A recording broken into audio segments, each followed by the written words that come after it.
Alright guys, so many of you have been asking me for the last few months, where is Dawnless Days for Total War Attila, the Lord of the Rings mod that is essentially the epitome of what we would imagine Lord of the Rings to be in Total War. Obviously, we had Divide and Conquer on Medieval 2, we've had the Lord of the Rings Remastered on Rome Remastered as well, but this, Dawnless Days, is by far the most highly anticipated mod in the series right now. It's been a long time coming. We've had unit rosters for factions released over the last few years. We've had a custom-made campaign map finally finished over the last couple of years as well, and all that has led to the team slowly but surely working towards porting over all the work that they've already done into this campaign map into a functioning, playable campaign as well. I made a video last time, I think, that was going into the faction Erebor and its campaign gameplay at the moment. A lot has changed, obviously, in the last few months, and that's what we're going to do today. Where is the state of the mod? How is development progressing?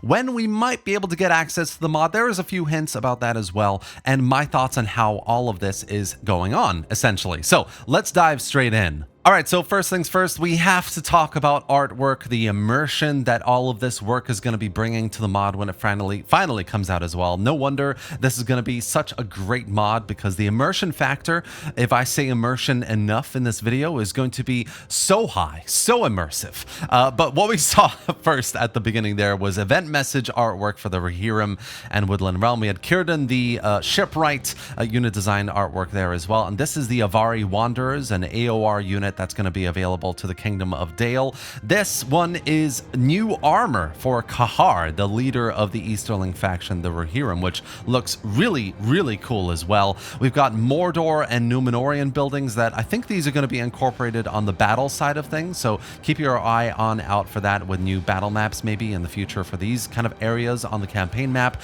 We've got a new asset for the campaign, actual Mount Doom here, which looks seriously cool. Can't wait to see how that looks on the campaign. And obviously through all of this work, we've got new 2D artwork, new text that's being implemented as well. Lots of people are working on adding text appropriately done into various areas on the mod, adding again to that completeness, the detail, the immersion that's so needed. And of course, new banners. I mean, 2D artwork, just like the other artwork that we've seen so far, is going to be such a cool, interesting factor, making your faction super unique as well, and engaging. Lots of artwork here on the 2D side of things for banners for your military forces. Looks really, really good.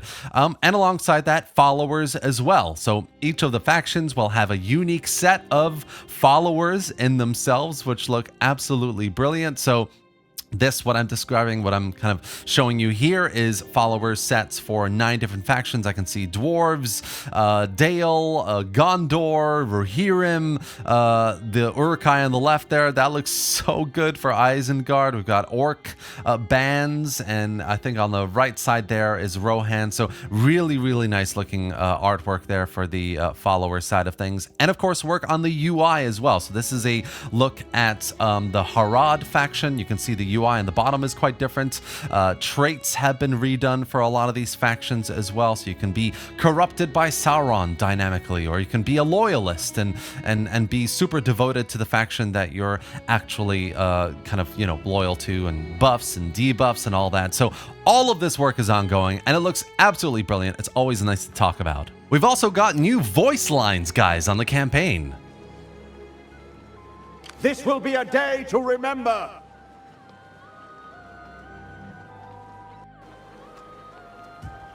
Soldiers of Gondor! We shall rule these lands!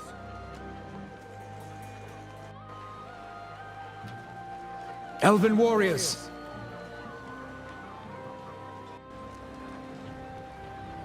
Get ready for war!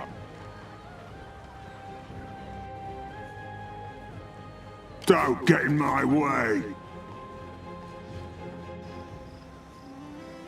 We will conquer them! Their land will be ours!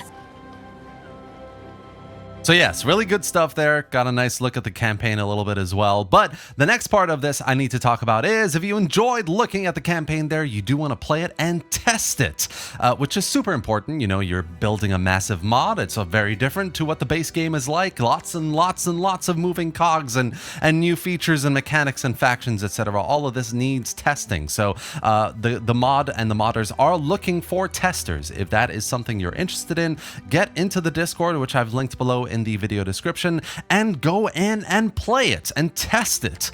If you have experience, especially testing mods or games in the past, that would be super helpful, I'm sure, because then you know kind of the nomenclature and how to properly report on bugs and issues and your experience kind of in an unbiased way, in a way that helps them as much as possible. But obviously, if it's your first time testing as well, apply anyway. They're going to be screening and looking for the people that they really need to make sure the campaign is up and running as good as possible. Now, of course, to the main question about Dawnless Days, what all of you have been asking me for months since the last video I made. Where is the campaign? How is development going? When are you going to get access? The question is a very good one. It's something that everybody has on their minds. This is one of the most highly anticipated mods in Total War right now. And the answer is, of course, I don't know. I can't tell you when it's going to be released. All I can tell you is, you know, the latest news from Victimized, who is one of the primary, if not the primary mod developers on the campaign side, is that things are still progressing, albeit in a up and down sort of pace, but it's getting there, you know? So what we have here is a list of things that still need to be implemented. Campaign balancing stage, which will be done through beta testers, of course, as well. Campaign polishing stage, bug fixes, missing content, etc. 2D artwork, texts and audio, all that we've kind of seen earlier in the video as well. And then battle tile map and generic battle maps for every culture as well. All of that still needs to be implemented into the mod, both on a campaign perspective, on a battle map perspective. The mechanics are all kind of getting there. Things need to be changed a little bit. Lots of what I saw when I played Erebor, as you can see here, is probably a little bit outdated. Things have probably already changed from a mechanical perspective. New features, especially with the 2D artwork, the text, audio that we saw earlier as well, has been added in. Lots and lots of changes is ongoing. The problem, of course, is this is a mod development kind of effort, you know, and that's up and down. This isn't linear. It's not going to be making consistent progress always. There are always going to be challenges that come up, unforeseen circumstances that the team need to deal with, and that's just the case with everything, right?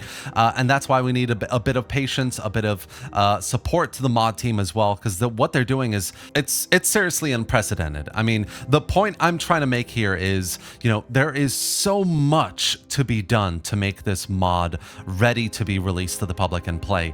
But, you know, I'm getting the impression anyway that a lot of the work has been done. You know, it took many, many years to break down the campaign to its code, to then build it up again with a new tool, an external tool, to build a completely unique campaign map. And in that time, they've made so much development progress to create these unit rosters, these factions, to map out a design for how they want mechanics to work, how they're going to change certain vanilla mechanics into these mechanics to make it lore friendly, to make it as authentic and fun. That balance is super important as well as possible. And essentially, we're getting there. You know, we are way closer now to the finish line than we've ever been before, especially if the mod team are thinking about opening up the mod to beta testers, to select players who will get in there, find those bugs that they haven't found yet, and especially feedback on the balancing side of things as well. As soon as that happens, I really can't imagine it's going to be very long before the mod is released publicly. So yeah, that's where the Dawnless Days mod development is at the moment, where things have been progressing over the last few months. I do also want to say, if you want to support the mod directly, check out the link to the Discord in the video description. Check out their roles that are open right now. They're still looking for 2D artwork designers. They're looking for text editors and writers for descriptions, etc. And they're looking for 3D designers as well, especially on the building side of things for battle maps. Lots still to be done fun there as well. So highly recommend you get in there, apply if you've got the skills, experience, and time to lend a support to mod development. And yeah, so that's going to be it for today, guys. I really hope you enjoyed the video and found it informative. If you did, give it a like and drop any thoughts or questions in the comments section below, and subscribe to the channel for more videos just like this. If you want to see more videos for Dawnless Days, for other mods as well that are in development for Total War on other games and Attila as well, then definitely subscribe for more. Thank you for watching, guys, and I'll see you next time.